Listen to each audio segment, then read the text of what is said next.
Hi there, welcome back to Bernina Club. Now I'm just going to do a little bit of a show and tell quickly first because Janice, one of my amazing Bernina ladies, has made these gorgeous little embroidered mug rugs, and they've got some quite cute little sayings on them. I think these are all from Sweet Pea Embroidery, so there's those two there. And then my favourite happens to be this one, and it says on this one here, love-hate relationship, and a picture of a quick unpick. So I thought that was very, very, very clever. So these are all made in the hoop. You don't need to take them out of the hoop to finish them. They're very, very clever. This one's for quilt clips, and this one here is for needles. So I thought they were rather gorgeous. I'd like to show you those. And the pussycats, little mug rugs here, and she's got a gorgeous little pussycat fabric on the back. Very, very sweet. So they're really, really lovely. And also this is a little bit cute because it says weekend forecast sewing and little chance of housework. So I thought that's really lovely, and that's a little bag. So go on to Sweet Pea Embroidery and have a look at their gorgeous designs. And this one is just a little wallet. And it's got a beautiful, like a trapunto embroidery on it, and little pockets to put your cards, and zip to put your money, and another beautiful embroidery. So they're rather sweet. Now what I've been doing on the embroidery machine myself is I have been having a bit of play around. And for those of you that have got a embroidery machine, some of the embroidery machines have a folder and it looks like a patchwork square. So did you know that you can actually, on your machine, embroidery part of your machine, sew patchwork without having to do any work? It tells you the first piece to put down, the second piece, the third, fourth, fifth, and so on. And you make your squares of patchwork. I didn't know that. So that was something I played around this week, and that was really, really easy. And it does your placement lines, so all you do is sew where it tells you. Very, very easy. The other thing I've been doing is just playing around with some old blankets, and I had this cute little design from years ago, but I lay wadding on top of the blanket. Then I did my embroidery, then I trimmed it back so it's got this lovely little soft woolen edge around it, and I'll applique that onto something. And these ones, these have been done on the machine, embroidery machine as well. But what I did was I used the couching foot number 43, told my machine I'd change that to that foot, and I put tapestry wool through the couching foot, and it just couched onto my embroidery design. And I think those are fabulous. So I did that one, and I did this one here. And it's just tapestry wool. So if I turn this over to the wrong side, you can see what the design would have looked like if I had just embroidered it with thread. This has just got some tear away and a bit of wadding, but I have used wool, so it's made this really, really cool three-dimensional design. So have a play with your embroidery machine and see what else you can do with it, because it is very, very clever. But today I'm going to show you, oh, one more thing. I have been playing at one of the shows we did with all my fancy stitches and variegated thread. And I used a fabric that had designs on it, and I followed the designs and then washed the fabric away, the design away, and I'm left with my really cool fabric. So now I've got to decide what to make it into. I just did it on some cotton fabric, a variegated thread, but played with all my fancy designs, and it was a lot of fun. So that's a good way of learning what your fancy designs look like. I think it looks great.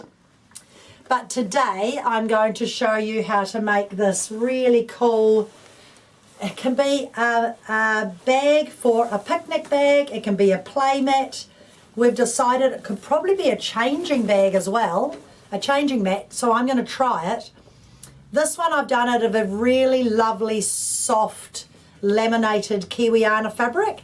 I've used cotton tape for my straps, and I have used variegated thread to sew them down, which looks fun. But the fun part is you unzip the zips There's 4. 1, 2, 3, 4. And I have done an accent fabric in gingham because I thought it was really, really cute. Oops, let's pull that down. What have I done there? Oh, there we go. And then when you open it out, oh, I have caught my fabric. Just 1 second. So every single, oh no, I've caught my zip. There we are. So I have used Parker nylon on the wrong side, and then this could go as a little picnic rug so you could put your food out and everything. Children could use it for their Lego. They could use it for colouring in. You could do all sorts of things with it. You could pack everything out into the middle of it and then just simply zip your zips up and hang your bag up. So it could be very, very useful. But as I've got 2 new babies coming, we wondered if it could double as a changing mat. So I'm going to show you that later. But this is the little bag, and the straps just go on like this. It's supposed to be made out of a firmer fabric, but I just loved that. And so that just goes like that, and you've got your cute little bag. So unfortunately, I've just found out this week that they're no longer going to be doing this design. So if you can find it, buy it, because it really is a lovely, I just love it with all the bees on it. But the company we get it off has decided they're going to stop making it, so I'm a little bit disappointed. But anyway, that's the bag I'm going to show you. Pop it up there. And I'm going to show you how to cut it out of this fabric here, because I have decided these will be really good for my grandchildren for anything. So this is a piece of fabric, and this time I'm going to use drill. So this is a nice heavy fabric. Oh, I've already got my pen there. So if you want to make a bag that big, you need a metre square of your fabric. Now, because this is going to be a boy, I'll just use 2 fabrics. I'll use my drill fabric and I'll use my Parker nylon. I won't do 3 fabrics like I've done on that one. So what I'm going to do is I'm going to put my tape measure to my point here, and I'm just going to put a pin in there to hold it right on that point so I can pivot it like that. And I'm going to come along here and I'm going to mark 50 centimetres because I want to make a metre circle. And this is how you would do a circular skirt as well. So you mark 50 and then you pivot, and you mark 50 and then you pivot, and you go all the way till you have made, and then you can just draw in your line. This is a wash away pen, so it's going to wash out anyway, but this will be my cutting line. I don't need to add a seam allowance. Now this is something that I just saw on Instagram. There was no instructions, it was in a different language, but I just thought it was a little bit of fun and a really different type of bag. So since I've been making these this week, I've actually been making them different sizes as well, because out of the scraps of fabric that were left over from, if it's 1.5 meters wide fabric, I could make another bag. So just draw your 0.5 meter all the way around.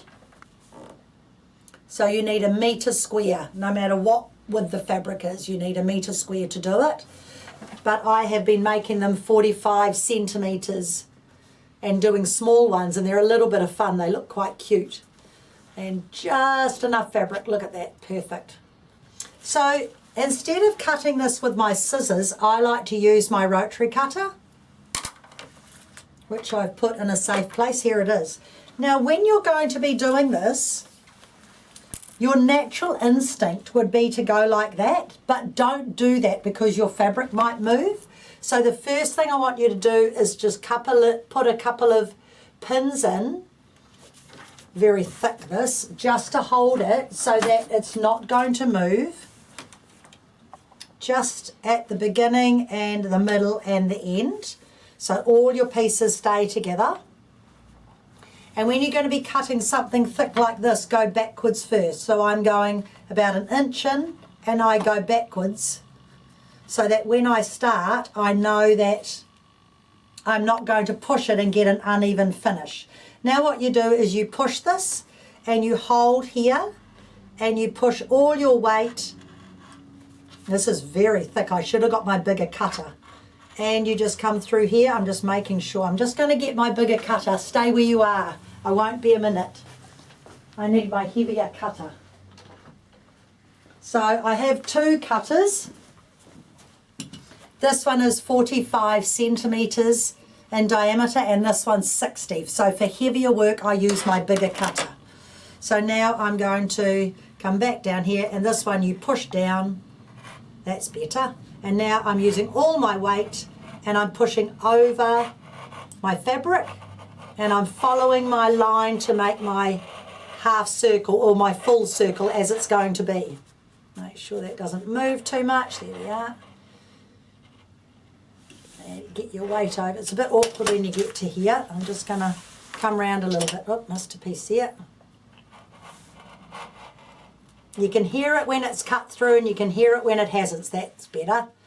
And all the way to here. Now, if I was wanting to make a circular skirt, this is exactly the way I would do it. There we are. I'll just finish that little bit. It's very thick because it's very heavy fabric. Keep these pieces because they would be very, very good little mending pieces or something. We don't know what we'll use them for, but you never know. Right. Now, if I was wanting to make a circular skirt, this is 1/4 of the measurement. So if you measured round your waist, so I'm telling you 2 things because it's good to know a circular skirt, and you would think, right, I will halve and I will 1/4 that, and that can be my waist. But that doesn't work because how are you going to get it on? So when you make your circular skirt and this fabric has no stretch, you have to do it round your widest part of your hip, and then you halve, and then you 1/4. So that is whatever it is. Halve and 1/4. Where's my end? Oh, here, this end. Here. So then you would use this measurement, and that would be your curve, and you have it nice and even. You would cut that out, and that would be to go over your hips. So you have to think when you're doing a circular skirt, don't just cut your waist measurement because how are you going to get it on? So you need to think. But we're not making a circular skirt, we're making a bag. So the next step is you've got your circle, do not move it. You do your lining exactly the same, but you don't do the next step for the lining. You only do this step for the outer. So you've got on your notes, and by the way, there were no instructions, so I had to make it up. So you're now going to measure 15 centimetres. Oh, let's just use this. What's this? Perfect. Let's just use this ruler. So this ruler is 6 inches. Oh, that's quite wide, isn't it? Oh, that's all right. Doesn't matter. Can be anything. So we're just going to draw down here 6 inches. And then I'm going to draw down here. So folded edge, 6 inches.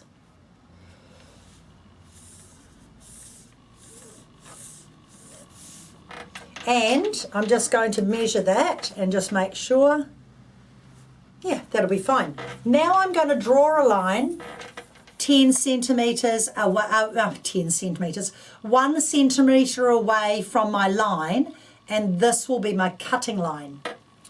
So I might just have to get a pencil because through that black I'm not going to see it. So I've got where's my white pencil? Oh, there it is. So I'm just going to use my pencil as well so I can see it. Ah, that's better. So the blue line's good, but this has got some black on it, so I couldn't see it. So through the white, I can't see that, so I'm going to use both colours. There we are.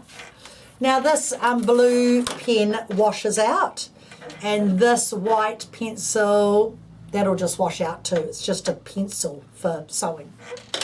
Now what I've got here is I've got a little pie shape. Okay, I'm going to cut that pie shape out. So this time I'm going to put pin on this side, and I'm going to put a pin on this side so nothing moves. And you can either cut this with scissors or with your ruler. I prefer to use my cutter so I get a straight edge. And when I stand up, I can put the whole weight of my body over my cutter. And I'm going all the way to that point. And just check it. Perfect. Now I'm going to turn it around. And I'll cut away from my design.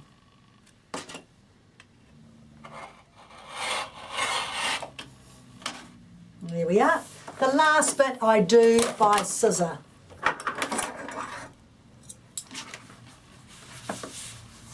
So I'm going to cut that straight up there. It's very thick. There we are. Now what I want to do now, and I'm going to just show you with my chalk pencil that I moved and put somewhere safe, this one will do till I find the other one, is I'm just going to show you where I'm going to cut so you can clearly see it, because this is my first line here that I cut, and I'm going to cut to that point through all layers. Okay? So I'm just going to lift it up and just cut a couple at a time, and I'm cutting to that point there, and then I'm coming through here and I'm cutting to that point. Don't throw these out, because these can be sewn together with a zip and make a really cute little bag, a little, it is a bag, it's not a bag, a pouch. So you put a zipper in, and you just sew up here and it gives you a little pouch. It's really cute. So these are going to be made into little pouches for the kids. Right, open this up. The children, should I say. They're not goats. Right, so I have just cut my whole metre of fabric out. And when I open it out, I have what is the start of my bag. So this now is the start of my bag. So this is the part that gets zipped up here.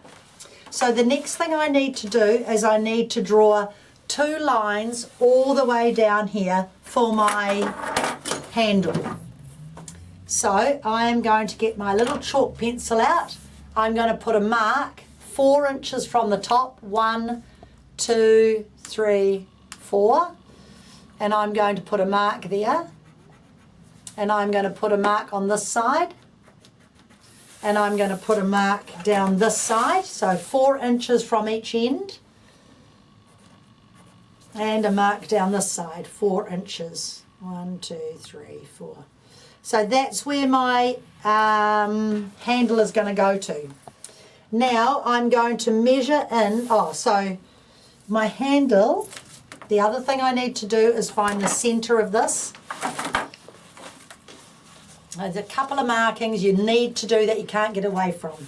So now I need to find the centre of that, and I'm going to use 2 pins because it's quite important that that's where I put my fold of my, the halfway mark of my handle, or it won't work.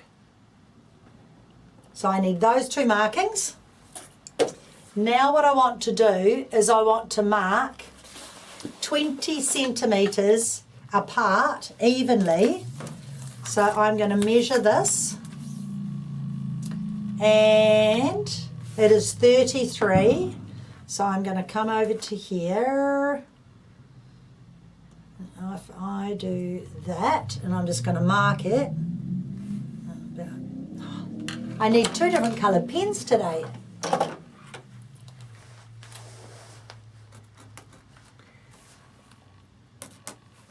And that is perfect. So 6.5 centimetres in inches, if you're working with your inch ruler, is 2.5 inches. I better just check that. So I'm going to draw down here. Just make sure that I'm right. Yep, that is good. So I'm going to draw down both sides, 2.5 inches all the way there, and I'm going to have to use both my pencil and my pen because of the colours on here. I've never come across that before, but this has got dark and light colours. And 2.5 inches all the way down here to my mark. which is right there. And that one is fine, I can see that one, and then I'm going to turn it round and do the same to the other side. So this is very important because this is your handle. So 2.5 inches from here and here and there and there. Draw down to your mark that we previously did. Through the white part, put your blue pen. This is all going to get washed out and go all the way up to your other mark. So there's your markings for your handle. So you previously do it, then you don't have to think about it later on. Okay, I can see that all the way there. Leave these markings in, it's very important. Where do I put things? Just move my lid. It will turn. Oh look, there's my pencils up there. Okay, drop the lid. Right, so let's put that aside because that is showing you how to cut it. You cut a circle of Parker nylon exactly the same, but you don't cut it out. So you do one circle. So what you end up with is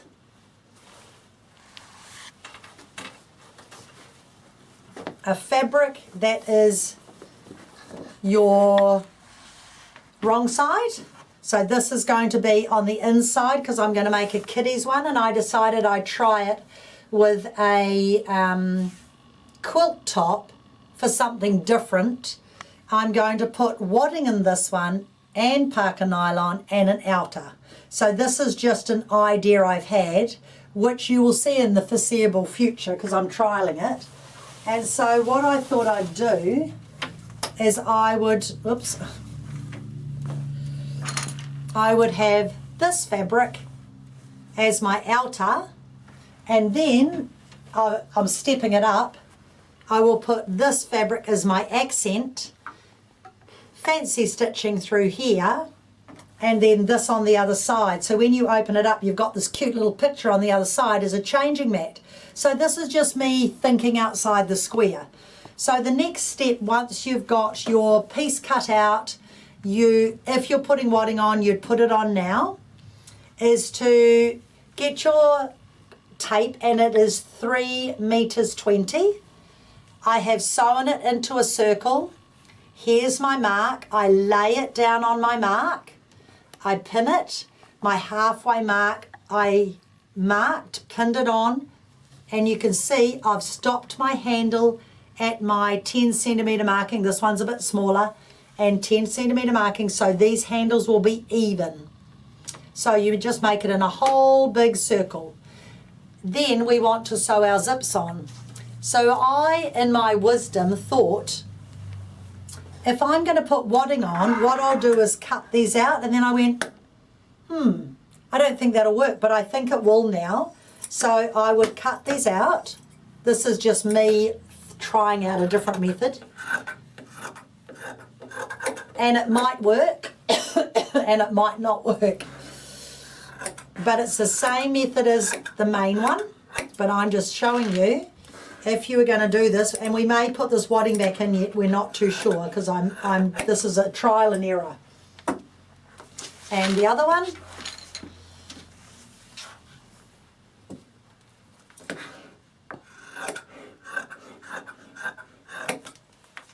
so these pieces might go back in yet because I haven't decided.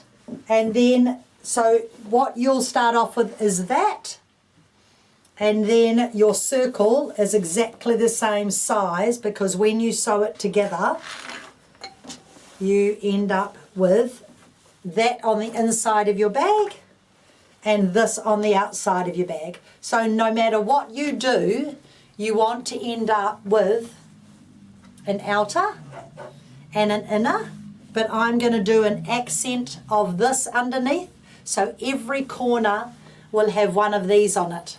Okay? So this is just showing you where I'm going with them. It's not the one I'm doing, but it's just showing you what you can do. And this one didn't end up a meter because the design couldn't go that big. But it's quite fun. And I have decided on this, I will use this lovely variegated thread and stitch it on with a variegated thread.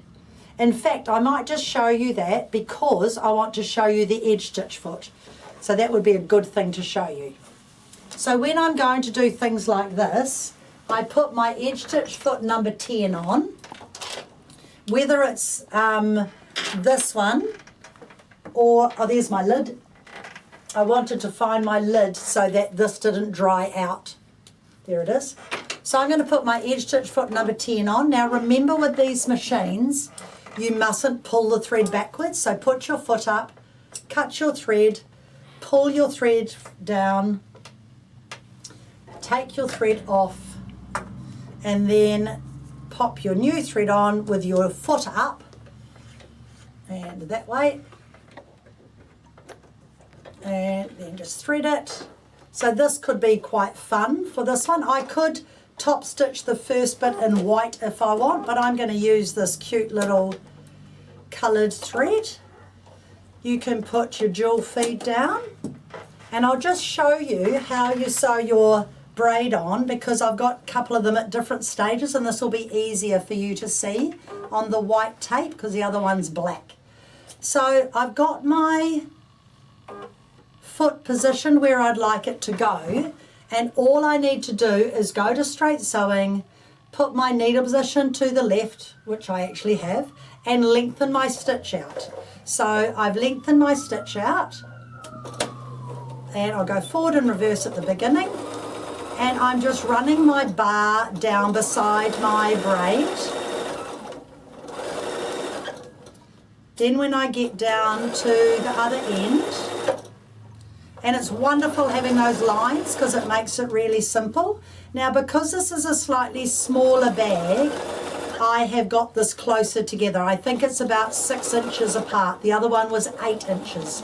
So you can judge it and you can make it any size you like because it's your bag.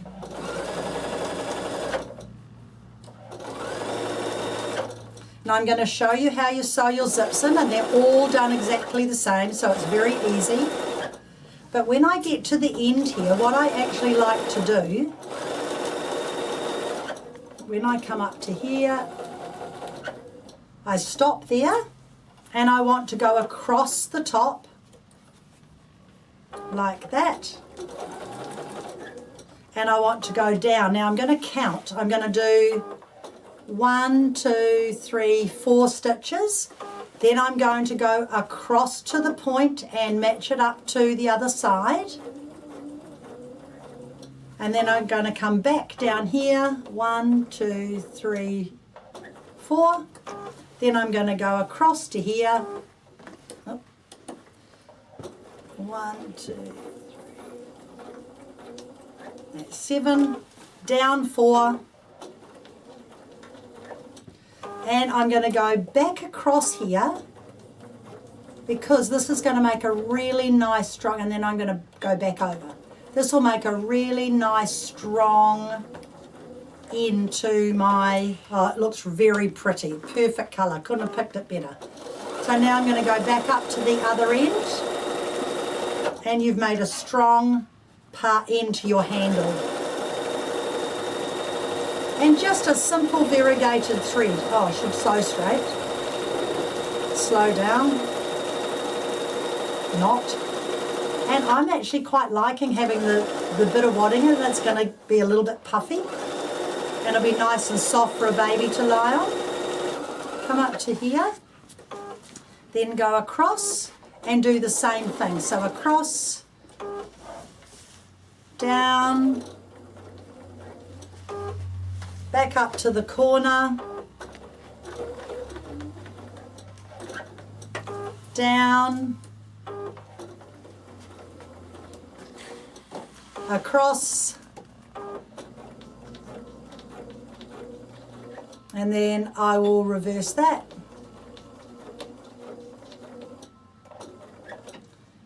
And then across to the other end. And I'll just reverse that and then cut it off. So that's a little bit of fun. Now what I'm going to do is I'm going to put on my number 1D foot or your normal foot, whichever you have got. But I'm going to use my jewel feed, and I'm going to run down the middle with a really cute little fancy stitch, and it's just going to make another little feature of my bag. So I'll find a stitch that I like, just something really basic. and I'm going to lock it off to start off with. And I'm just going to stitch this cute little stitch through the middle to give me my lovely little variegated finish. And that's how I'm going to do the handles. I'm following the center line of my braid, and what I'm going to be clever doing when I get to the halfway mark, when I get to here, I'm going to stop, push pattern end. Now I'm going to flip my design up the other way so that when my bag's up both ways, it is going the right way.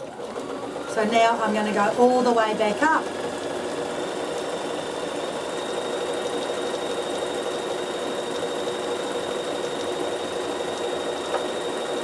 And there you've made a plain little tape into something nice and fancy.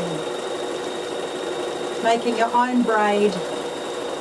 When I get to the end here, oh, I've run out of bobbin. When I get to the end, I'm going to lock it off and take it out, and I'll do the same to the other side.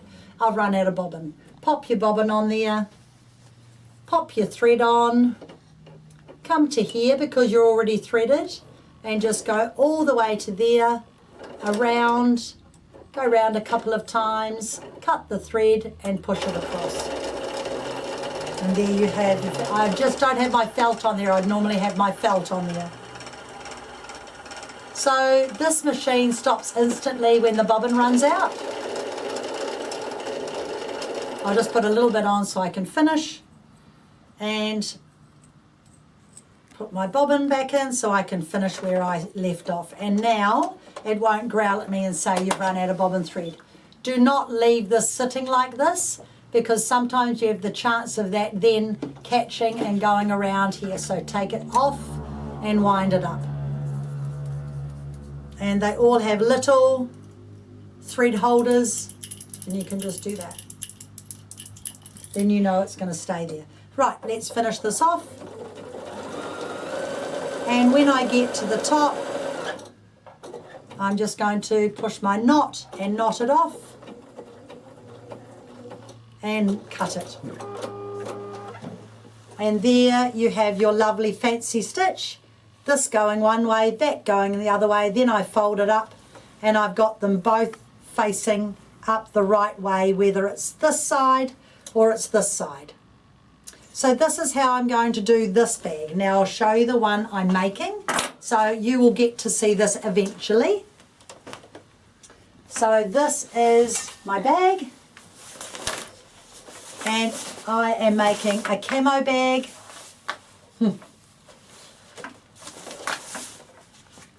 These are my handles that I've sewn on here and here, and all I did on these ones was I top stitched them all the way around.